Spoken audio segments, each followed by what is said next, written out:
Yes, ikaze dasanzwe reka tubaramutse tubahe namwiriwe bivanye naho muherere cyangwa bivanye n'amasaha murabiye ko ikiganiro cacu ni ku munsi wa gatanu genekerezo rya 2025 musanzwe mubimenyereye ko amakuru abara y'ikirundi nkuko musanzwe mumenyereye amakuru y'inkino ku minsi ya mbere ndetse no ku munsi wa gatanu amakuru y'ikirundi musanzwe mugishikiza na jewe Elvis musanzwe mubimenyereye turaza guhera muri Primus League tubabwire amafishi atandukanye ahari guhera kuri uyu wa gatanu ndetse tuze kuva ngaho tubabwire muri basketball muri Club Urunani yaserukiye Uburundi mu nkino za Elite 16 Rwanda Football twagiye tubabwira ndetse tuze kuvanga tubabwire uko inkino zagiye ziraba muri Coupe du Monde za nkino mu masanzwe mukunda cyane ibihugu musanzwe mufana mu mubizi turaza kuba tubabwira amarizita yavuye muri izo nkino tubabwire inkino zimwe ko zageze ziragenda ndetse tuzo kubabwira n'amafishi ahari ubona ko kundwi igira kabiri ndetse ubona ko indwi ya mbere yaje kuba irangira kuri uyu wa kane nuko tubayikaze cyane kuri Gitega Entertainment TV tubuza gufunda subscribe nimba mutarabikora ndetse urazi ko twama tubibabwira nuko kuri uyu wa gatatu genekerezo rya 2023 urukino rw'ikirarane kabisa gwindwi igira gatandatu muri Primus League kwaje kuba ruba aho ubona ko Mamuru yaje kuba itana mu mutwe n'umugwi wa Eraga Top Junior hari kuri stade Urunani ubona ko Mamuru yaje kuba itsinda igitsindo ono mugwi wa Eraga Top Junior igitsindo cinjijwe n'uno musore azuka izina rya Shasiri na Himan ubona ko vyaremeze neza Mamuru kabisa yigumiza mu kibanza ca mbere ubona ko bigenda biyorohera ndetse ubona ko kuri uyu wa gatanu ubona ko muri Primus League kundwi yabo igira 14 ubona ko masaha ya yongaha i Burundi igihe cy'isaha 9 ubona ko rukinzo zo kubitanya umutwe n'umugwi wa Tigre Noir hari kuri stade Urunani ndetse kuri wa gatandatu ubona ko hari amafishi atandukanye igihe cy'isaha 9 hari inkino zitatu ubona ko Bujumbura City izotana umutwe n'umugwi wa Magarango Boys kuri stade Urunani ndetse Olympique Star yakino n'umugwi wa Message Ngozi aho ni igihe cy'isaha 9 nyene kuri stade Umuco Bull Sport Dynamique yakino n'umugwi wa Flambeau Centre mu gisagara ca Bujumbura kuri Centre Technique Nationale ndetse kuri uyu w'Imana hari inkino zine zitekanije ubona ko hari mu ntara ya Muyinga kuri stade Umuco Atletico Niyo izotana umutwe n'umugwi wa Bumamuru ndetse igihe cy'isaha 9 nyene Interstar yakino n'umugwi wa Top Junior igihe cy'isaha 9 kuri stade Urunani ndetse kuri stade Ingoma igihe cy'isaha 9 nyene Musonga TFC yakire n'umugwi wa Vitaro mu gisagara ca Gitega ndetse hari ya mu ntara Kayanza kuri stade Gatwaro ubona ko kanzi zo kwa kino mugwi wa Aigle Noir Club Sportive nawo mafishi ahari muri Primus League abona ko bageze ku ndwi yabo igira 14 ubona ko dusubira mu bibuga kwirabira inkino za Primus League nuko mu ntarangozi Rally International du Burundi yaje kuba igaruka kuva ku munsi wejo kuri wa gatandatu birumvikana mu ntarangozi basubiye kuyibonera gusiganwa bifashishije imodokari musanzwe mumenyereye mu gisagara cyangozi murumva ko bizaba bimeze neza kuri wa gatandatu ndetse no ku munsi w'Imana mu ntara ya Ngozi nuko mu mpira w'amaboko basketball umugwi w'Urunani ubona ko waje kuba ubikora neza aho waje kuba userukira Uburundi mu nkino za Elite 16 Rwanda Football twagiye tubabwira hariya muri Afrika y'Epfo ubona ko kuri uyu wa kane ariho baje kuba baronka itike yo gukina igice cya kabiri gishira icanyuma mu gutsinda umugwi wa Cape Town Tigers hariya muri Afrika y'Epfo mu gisagara ca hariya muri Afrika y'Epfo ubona ko baje kuba batsinda uno mugwi wa baje kuba batsinda no mugwi wa Captain Tigers amanota 59 kuri 49 biba byumvikana uno mugwi unane kabisa baje kuba ubikora neza urukino rwa mbere baje kuba batsinda no mugwi wa Kenya PA amanota 72 kuri 43 biba byumvikana ko bitaje kuba bigenda neza ndetse NBA Academy baje kuba bayitsinda uno mugwi baje kuba batsinda uno mugwi unane amanota 79 kuri 69 bavyumvikana ko Urunani kabisa waje kuba rutsinda inkino zibiri mu nkino zitatu zaje kuba zitegekanywa muri kino gice ca Elite 16 nuko urukino rw'igice ca kabiri gishira icanyuma demi final kuri uyu wa gatandatu gice cy'isaha 10:30 aho baza kuba batana umutwe n'umugwi wa Ferroviario do Beira wo mu gihugu ca Mozambique hariya muri ubona ko ari urukino ruza kuba rumeze neza urukino kabisa bishaga navuga ati uno mugurunane kabisa ugenda ubikora neza nta nkeka bashobora kuza bakabikora mu gutsinda umugwi wa Ferroviario do Beira mu gihugu ca Mozambique urukino zoba igihe cy'isaha 10:30 ndetse urundi rukino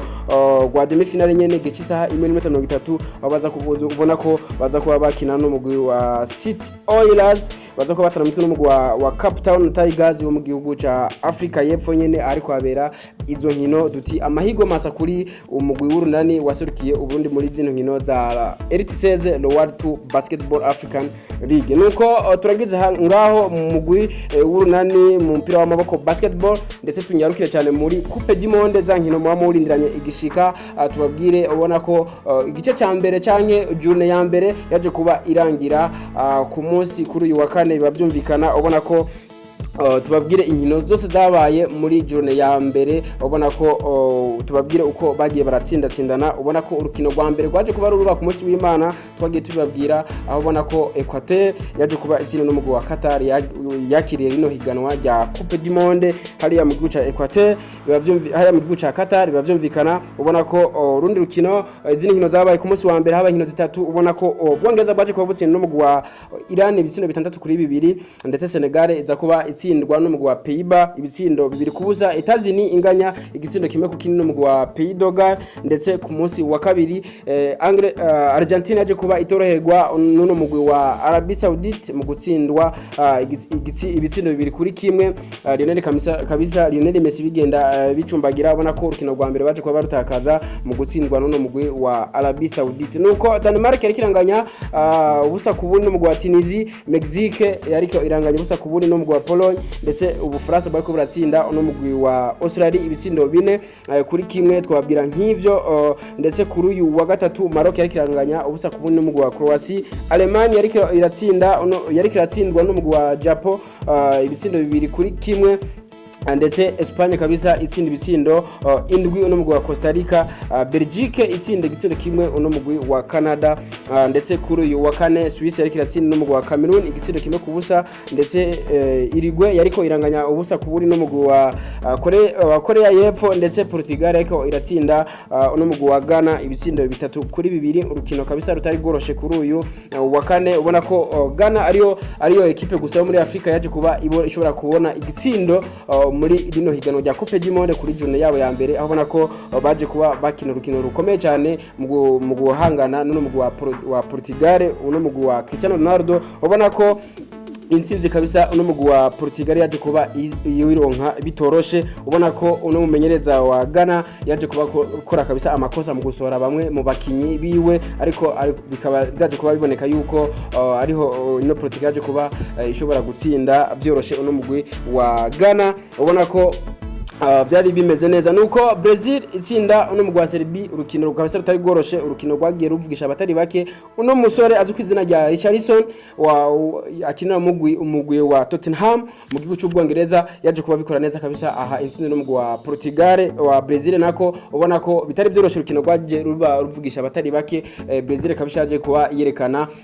urukino dasanzwe muri rino higanwa rya Coupe du Monde. Nuko Neymar Junior uno musore uno mugwi seruka y'igihugu wa Brazil yaje kuba babara ku munsi wejo mu rukino rwabahuje no mugwi wa Serbia, ariko bikabonekana yuko atamerewe neza kabisa, yaje kubavunika muri cheville bitameze neza. Nuko twabwira nk'ivyo ku nkino zabaye kuri journée ya mbere. Ubona ko journée ya kabiri iza kuba canke turu igira kabiri iza kuba itangura kuri uyu wa kane. Ubona ko bamaze kuba bashika mu kibuga Pays de Galles iko itana mutwe n'umugwi wa Iran, ndetse ubona ko Qatar iza kutana mutwe n'umugwi wa Senegal, Pays-Bas yakiri n'umugwi wa Equateur, Angleterre itana mutwe n'umugwi wa Etazini. Aho ni kuri uyu wa gatanu, ndetse ku munsi wejo kuri wa gatandatu Tunisie izotana mutwe n'umugwi wa Australia, Pologne itana mutwe n'umugwi wa Arabie Saoudite, France yakire itana mutwe n'umugwi wa Denmark, Argentine isubire gukina n'umugwi wa Mexique. Aho ni kuri wa gatandatu, ndetse no ku munsi w'Imana Ubuyapani buzotana mutwe n'umugwi wa Costa Rica, ndetse Belgique itana mutwe n'umugwi wa Maroc. Ku rundi ruhande Costa Rica itana mutwe n'umugwi wa Canada, Espagne itana mutwe n'umugwi wa Allemagne. Urukino rutoroshe kabisa kuri uyu w'Imana. Nuko reka turangirize ngaho, tubashimire cyane mwebwe mwese mwabanye natwe, tubashimire cyane mwebwe mwese mubiba ibyo murimo mukaraba ibiganiro byacu, biba byumvikana ko muba muri abantu bacu mazira neza yuko natwe tubakunda cyane. Twizere ko tugiye guba duhurira ku bibuga bitandukanye muri Primus League. Murumva ko hari inkino zidasanzwe, ndetse duhurira no kwirabira zino nkino zidasanzwe za Coupe du Monde, ndetse tubibutsa gufuna subscribe ku batarabikora. Twizere ko mugiye kuba mubikora, ndetse like, share na comment tuba tubikeneye, nibyo bitwereka ko muri abantu bacu mudukurikirana ku munsi duhurire mu biganiro byacu byo hanyuma. Ciao ciao.